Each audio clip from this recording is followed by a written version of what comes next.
Olá pessoal, como vai? Tudo bem? Aqui quem fala de novo é Thiago. Vamos conversar um pouquinho hoje sobre preparo pré-operatório do paciente cirúrgico. A gente recentemente conversou sobre a avaliação pré-operatória do paciente cirúrgico, né, seguida aquela aula de decisão operatória. Então, a partir do momento que optamos pela operação, decidimos pela operação em conjunto com o paciente, quais são esses preparos, quais as orientações que a gente tem que dar para o nosso paciente para que a operação ocorra da melhor forma possível? Vamos falar um pouquinho então sobre esses protocolos de preparo pré-operatório, os programas de melhora do preparo objetivando uma melhor recuperação, quais são os objetivos, as fases desse preparo e objetivamente o preparo psicológico, nutricional e o preparo, vamos dizer, físico do próprio paciente. Inicialmente, eu queria introduzir para vocês dois projetos muito importantes que mudaram a performance pós-operatória e o preparo pré-operatório dos pacientes. Esse projeto iniciou-se nos Estados Unidos lá como ERAS, que é uma sigla em inglês para recuperação melhorada pós-operatória, depois da cirurgia, e em português o projeto Acerto, que basicamente é a aceleração da recuperação pós-operatória. Isso foi de extrema importância, isso já está consolidado. E qual foi o objetivo? As recomendações pré-operatórias, elas eram muito por conta da tradição, né? Tinha que fazer jejum de tantas horas, o paciente depois da cirurgia só podia comer depois de tantos dias, tem que fazer preparo de cólon, a hidratação do paciente, isso era muito por tradição e não por ciência. Então esses projetos vieram trazer luz a isso, de forma que trouxe a medicina baseada em evidência para as recomendações pré-operatórias e para a recuperação pós-operatória do paciente. Então, são dois projetos muito importantes que têm disposição de todo mundo aí e que vale a pena a consulta. E esses projetos, então, na distribuição dos níveis de evidência e a partir daí a gente tomar as nossas decisões. A gente consegue acessar, né, esse site do Projeto Acerto, que é em conjunto com o Colégio Brasileiro de Cirurgiões e que, baseado em evidências, vão se propondo as modificações. Sugiro para vocês, inclusive, o acesso a esse site, porque lá vocês conseguem ter, inclusive, textos sobre como avaliar os diferentes níveis de evidência, tá bem? Muito importante. Isso tem sido uma frequência no ensino médico, né? Recentemente lá no Felício Roxo a gente teve lá para os residentes um curso introdutório à prática de saúde baseada em evidência. Isso é muito importante, a gente vê hoje, né, no contexto que a gente está tendo ensino à distância, e vocês vão ver na carreira suas todas, vocês vão, não é que aprender sozinhos, mas vocês vão ter que ter acesso à literatura que é amplamente abundante e saber julgar qual é o peso daquela literatura na sua prática médica. Então vale a pena, com certeza vocês já são bem familiarizados a isso, mas vale a pena aí uma revisão para sempre estar diante de alguma evidência científica, qual é o peso dessa evidência na sua conduta médica. Voltando ao nosso assunto, então o preparo pré-operatório do paciente, ele deve ser feito o mais precoce possível, né? Quanto antes eu consigo fazer o preparo do paciente, quanto antes eu consigo orientá-lo e prepará-lo, melhor a chance dele chegar com esse preparo da melhor forma possível na operação. E faz parte, como a gente sempre vem conversando, do processo de construção da relação médico-paciente, na medida que as informações que você passa para o paciente, que vão impedir que ele tenha menos surpresas no pré, no per e no pós-operatório, vão fazer com que se estabeleça uma relação de confiança entre vocês dois e entre vocês e a família. Obviamente, esse preparo pré-operatório ele é muito maior na cirurgia, a possibilidade dele acontecer muito maior e muito mais eficaz na cirurgia letiva em relação à de urgência, que também é maior do que na relação à cirurgia de emergência. A gente já discutiu isso aqui, a gente pode tomar medidas para realizar esse preparo pré-operatório, mesmo num contexto de urgência e emergência.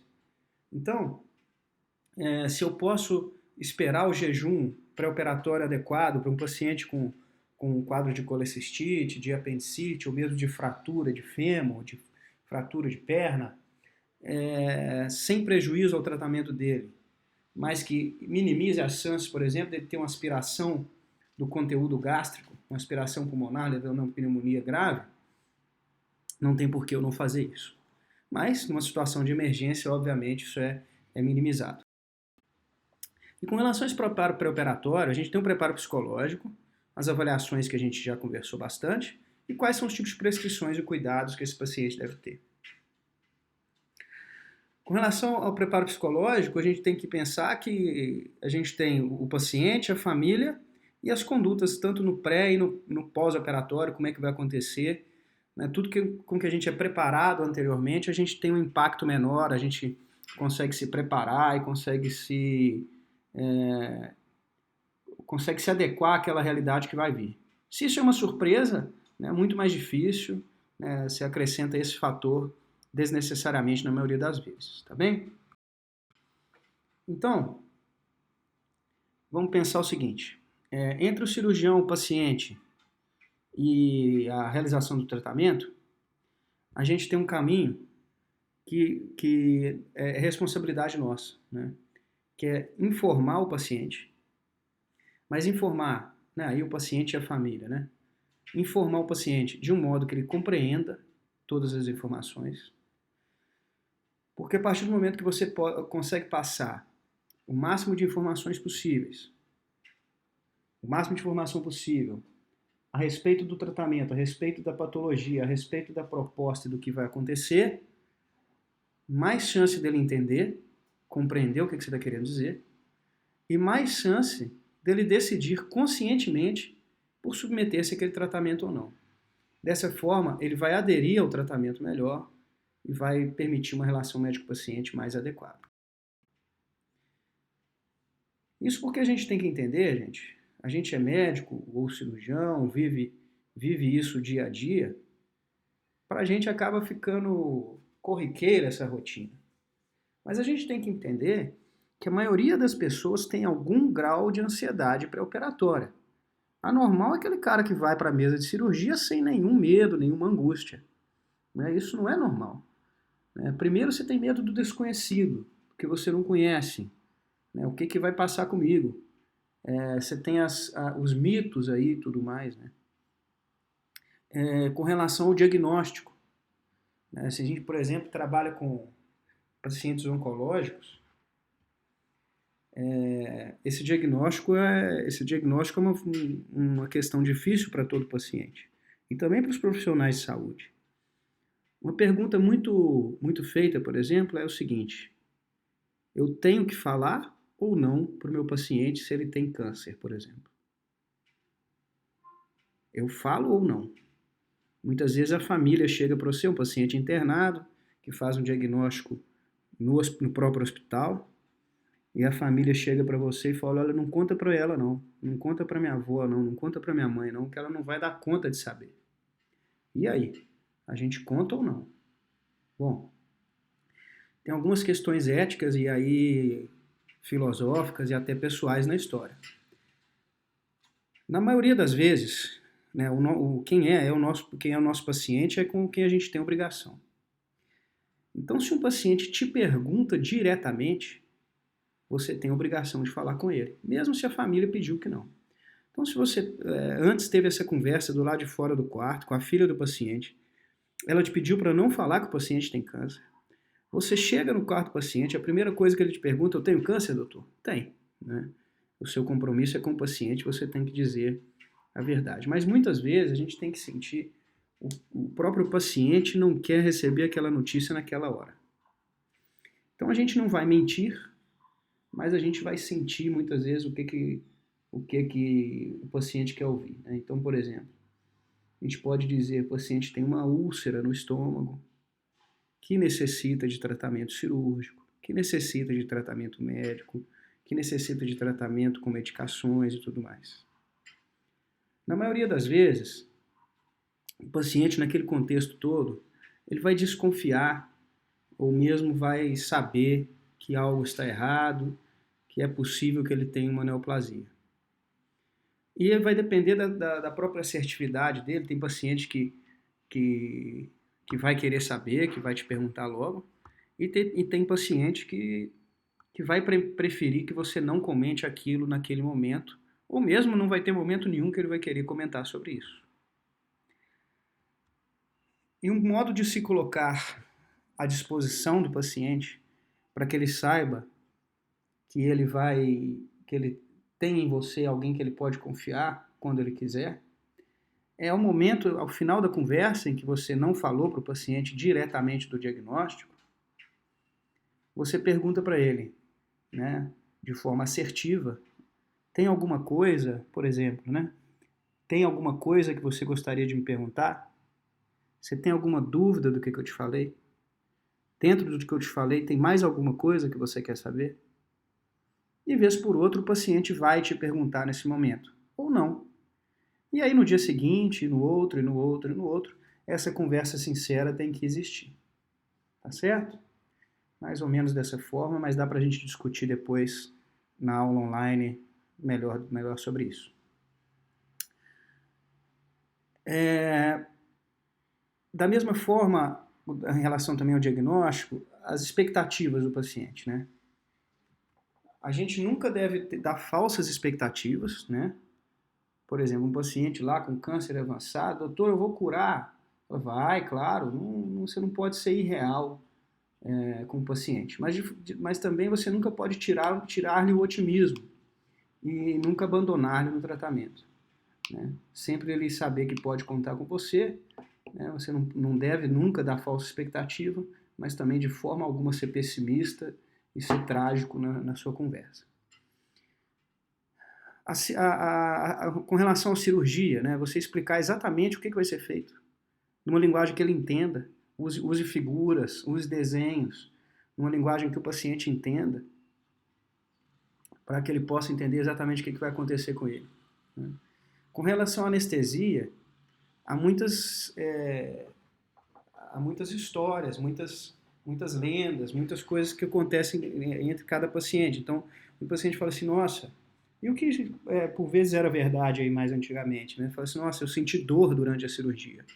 Eu vi tudo o que aconteceu durante a cirurgia. Né?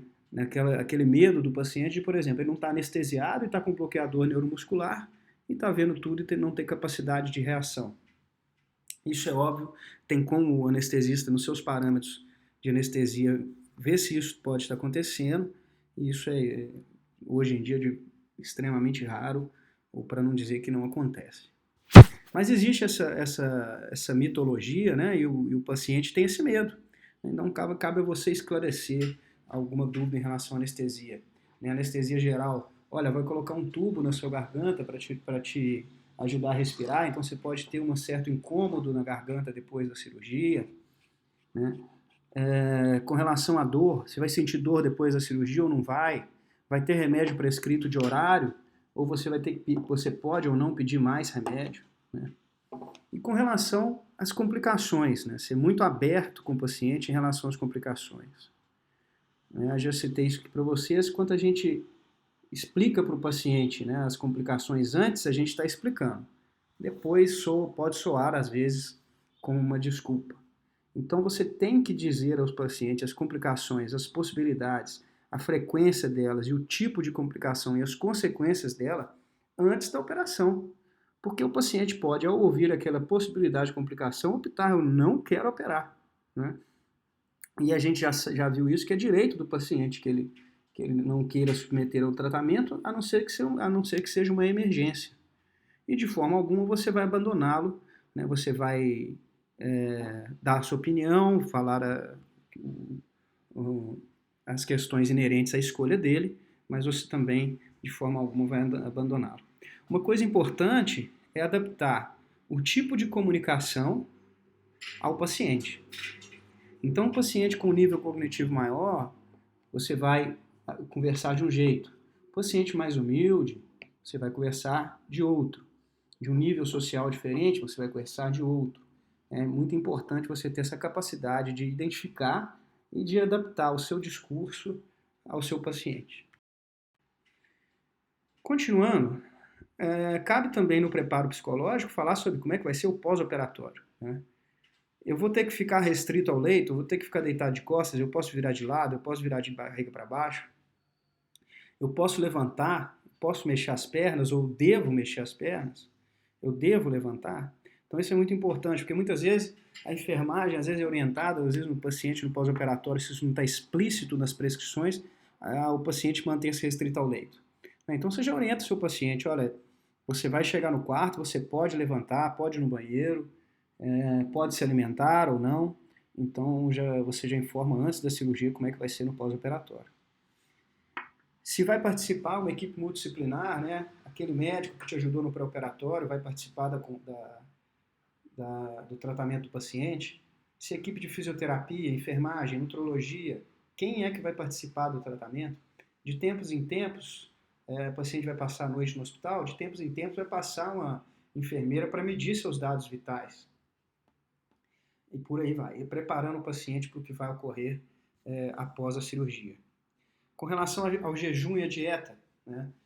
Depois da operação, pode comer, não pode comer, quanto tempo, qual tipo de dieta, né?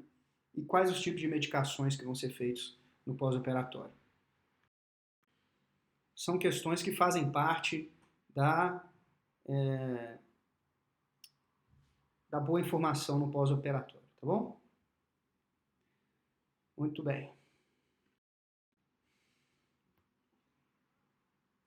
Uma coisa importante é se o paciente vai internar antes da cirurgia.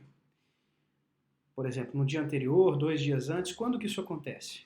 Por exemplo, um paciente que tem uso de um anticoagulante específico, que vai ter que fazer a transição no hospital, um paciente que vai precisar de algum preparo de colo, um preparo intestinal específico que deve ser feito no hospital. Mas isso a gente tem que pensar em riscos e benefícios de uma forma muito séria, né? Sempre que se pode evitar uma internação prévia, deve-se evitar. Exatamente para que o paciente diminua a chance de ter colonização com micro-organismos nosocomiais, que são notoriamente mais resistentes aos antibióticos comuns, né? Mas se há necessidade de preparo específico que não pode ser realizado em casa, isso pode ser feito. E, eventualmente, o paciente tem uma certa urgência no procedimento, apesar de ser eletivo, e o paciente tem uma hipertensão descontrolada, um tipo de arritmia descontrolada, em que esse controle de comorbidade feito em nível hospitalar trará mais segurança ao paciente. Então, você vai pesar no custo-benefício. Bom, com relação ao jejum do paciente, isso é uma coisa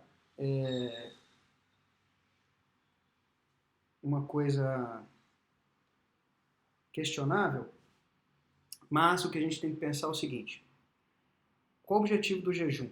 Prevenir a aspiração do conteúdo gástrico na indução anestésica ou mesmo na sedação. Quando o paciente já está entubado, não tem problema, mas na indução anestésica ou na sedação, prevenir essa aspiração que pode causar uma pneumonite, uma pneumonia graves. Tem a ver com a velocidade de esvaziamento gástrico, tem a ver com diferentes tipos de dietas, e a gente sabe que o jejum prolongado leva a uma resposta metabólica ao trauma exagerada, piora a resposta metabólica ao trauma, além do desconforto do paciente se manter em jejum. Então, aquilo que existia antigamente, de um jejum de 10 horas, 12 horas, pré-operatório independente do tipo de dieta, isso deve ser evitado. Até, às vezes, nas recomendações governamentais, a gente tem que tomar cuidado com o jejum. Seguinte, quais são as orientações atuais? Os líquidos claros podem ser ingeridos em até 2 horas antes. Por exemplo, água de coco, Gatorade, chá, pode ser ingerido até 2 horas antes. Então, muitas vezes, você orienta para o paciente, você vai operar 2 horas da tarde. Proteínas e gorduras, aí entra o leite, iogurte, né? Porque o leite ele praticamente se solidifica no estômago, né? Então, esse jejum tem que ser de 8 horas. Então, o paciente você operar às 14 horas. Às 6 horas da manhã ele pode tomar um café da manhã, inclusive com leite. Ele pode utilizar-se de carboidratos sólidos, tipo um macarrão, até 6 horas antes da cirurgia. E pode-se utilizar de líquidos claros até 2 horas antes da cirurgia. Lembrando que, se o paciente tem refluxo gastroesofágico importante, tem algum tipo de obstrução intestinal, um tipo de gastroparesia por conta de diabetes, por exemplo, uma estenose pilórica, um paciente com acalásia megaesôfago, obviamente esses tempos de jejum podem se alterar. Às vezes um paciente com megaesôfago, você deixa ele 24 horas em jejum e ainda tem conteúdo dentro do esôfago do paciente, conteúdo alimentar. Mas, a rigor, esse é um protocolo que diminui a resposta metabólica ao trauma do paciente. E além desse jejum diminuído, a gente dá para o paciente bebida com carboidrato, né, com maltodextrina, 12%, 200 ml, 2 e 6 horas antes da operação. Ou, um outro protocolo, bebida com maltodextrina e proteína 6 horas antes e, novamente, 2 a 3 horas antes da operação. Há cientificamente, comprovadamente, um benefício em proceder a essa ingestão de carboidrato, porque você vai diminuir a resposta metabólica ao trauma do paciente. O paciente ele vai ter menos liberação de hormônios, né, que vão alterar o metabolismo dos carboidratos e vai ter uma resposta metabólica mais adequada. Com relação à terapia nutricional pré-operatória, a gente sabe que o paciente desnutrido tem uma resposta pós-operatória muito pior. Tá certo? A gente sabe que o paciente tem uma resposta pós-operatória muito pior. Então, pense bem. Se o paciente está desnutrido, será que não vale a pena melhorar o estado nutricional dele? Isso hoje a gente sabe que vale muito a pena. Então, o paciente, né, a gente vai ver na aula de nutrição, que se eu não me engano é semana que vem, como é que faz essa avaliação nutricional. Mas o paciente com estado nutricional ruim, né, por exemplo, idoso com perda de peso, doença maligna, hiporexia, albumina menor que 3, né, você vai fazer um tipo de terapia nutricional de 7 a 14 dias antes da cirurgia, seja por via oral naquele paciente que tem condições de via oral, seja numa sonda nasentérica no paciente que tem condição de sonda nasentérica, seja através de uma terapia nutricional parenteral naquele paciente que consegue menos de 70% das necessidades com nutrição enteral. Então, mesmo que você dê nutrição parenteral para esse paciente, cerca de 7, 10 dias, você melhora o estado nutricional do paciente, diminuindo o índice de complicações pós-operatórias. Né?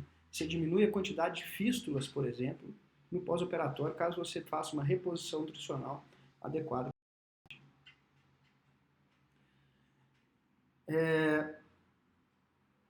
Além disso, além da terapia nutricional, uma coisa hoje que vale a pena a gente fazer, a gente tem feito cirurgias grandes, é uma dieta imunoladora via oral. Né? Às vezes 1 dia antes, 2 dias antes, você tem alguns tipos de aminoácidos que modulam o sistema imune do paciente e que você já tem evidências que melhoram a condição pós-operatória e diminuem o nível de complicação.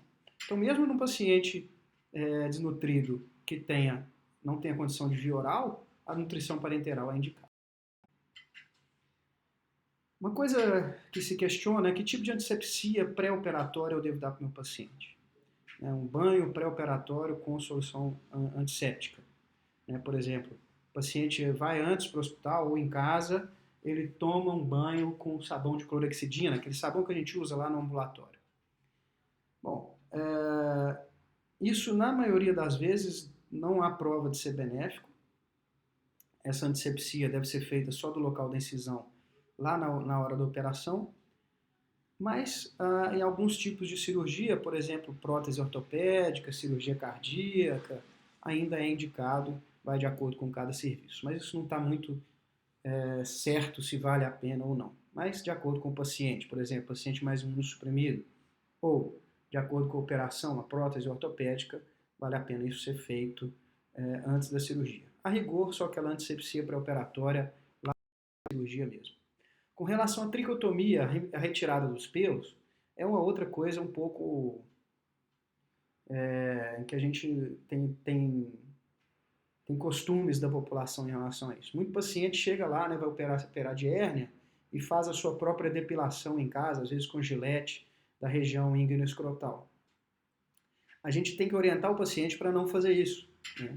Porque essa tricotomia, quando ela é feita com lâmina, ela expõe a pele, ela escarifica a pele, muitas vezes fere a pele, expõe a pele à microbiota indígena ou à microbiota transitória, aumentando a taxa de infecção de ferida pós-operatória. Então a tricotomia ela deve ser feita imediatamente anterior à incisão, deve ser restrita ao campo operatório, de preferência uma tricotomia elétrica, né, com barbeador elétrico e lâmina descartável, evitando-se então lâminas de bisturi, lâmina de gilete, dessa forma. Lembrar dos pacientes removerem lentes de contato, próteses e adornos.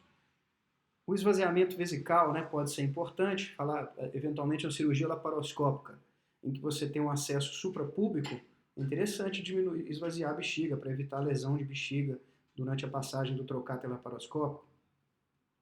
Orientar um paciente se ele vai ter sondagem vesical de demora. Qual que é a principal vantagem da sondagem vesical de demora? Qual a principal indicação da sondagem vesical de demora no paciente? Monitorar diurese. Então, toda cirurgia de grande porte, a princípio, faz-se uso da sonda vesical de demora no pré-operatório, aí 24 horas antes, 24 horas após, ao menos. Então, para monitorização da diurese e da hidratação do paciente. Então, orientar o paciente que ele vai ser sondado no pré-operatório. Isso cabe ao cirurgião se prevenir, fazer as reservas de hemoderivados adequadas ao porte cirúrgico, ao paciente, o tipo e a quantidade dessa reserva, para que o banco de sangue faça a tipagem do sangue do paciente e tenha reservado para ele os componentes durante a cirurgia. Imagina se você vai operar e o paciente não tem, você precisa do sangue e não tem naquele momento, né? Não tem condições na cirurgia eletiva. Além disso, o paciente vai ser necessário CTI, né? Tanto de acordo com o paciente, suas comorbidades, quanto ao porte operatório.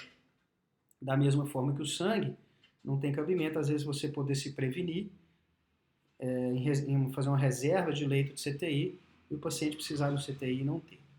Melhor você ter o reserva de CTI e cancelar se precisar, se não precisar, do que você precisar do CTI e não ter para o pós-operatório mais paciente. Uma coisa também que historicamente ocorria de rotina, gente, era o preparo do cólon. Por exemplo, dos modos como se é feito para colonoscopia, que você precisa do cólon limpo para que o colonoscópio, o endoscopista consiga enxergar, né, direitinho as alterações de mucosa do cólon.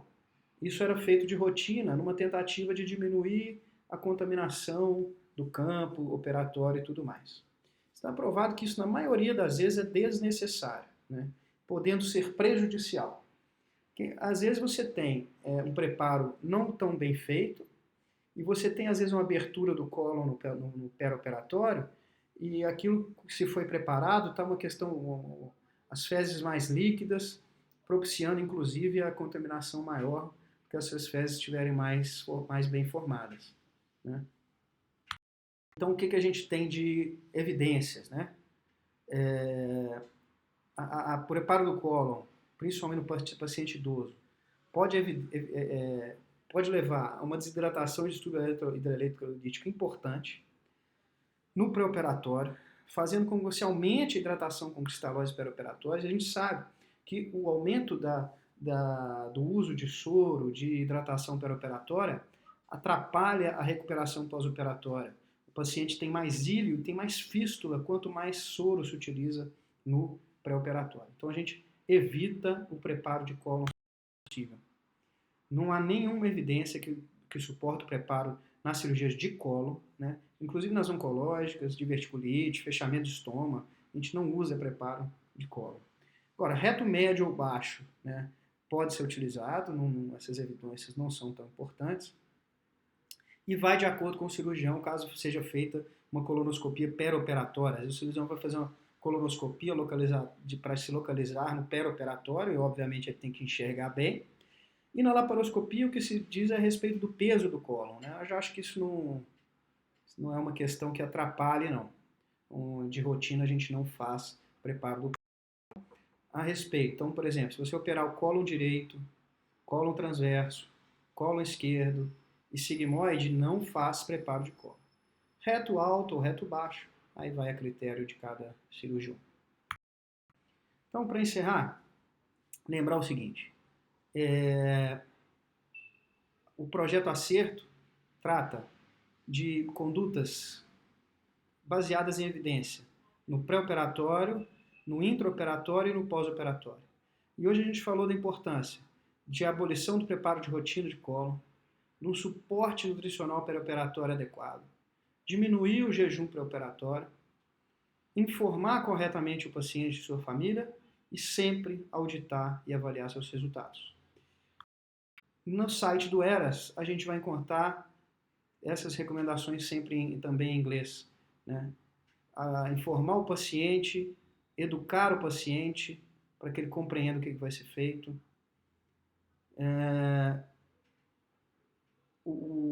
A bebida com carboidrato antes da cirurgia e o uso, que a gente não falou aqui, de anestesia epidural para controle de dor, por exemplo. Tá bem?